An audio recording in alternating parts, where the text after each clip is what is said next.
Hi everyone, welcome back to a new video of Quick Guide. Today in this video, I'm going to show you how you can go premium in Crunchyroll application.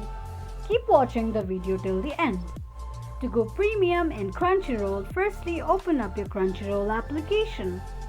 The home page of Crunchyroll application will appear on the screen. Click on Account option at the bottom right corner of the screen. On the next page, click on Membership Plan and then click on Go Premium option.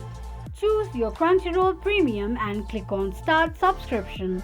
Add your premium method, your card details and pay for your subscription. This is how you can go premium in Crunchyroll account quickly and easily just in few steps. If you have any thoughts or queries, let us know in the comment section. Don't forget to subscribe to our channel. Also press the notification bell icon so that YouTube will notify you whenever we post a new video. I hope this video was helpful to you. If it was, go ahead and give us a thumbs up. Thank you so much for watching.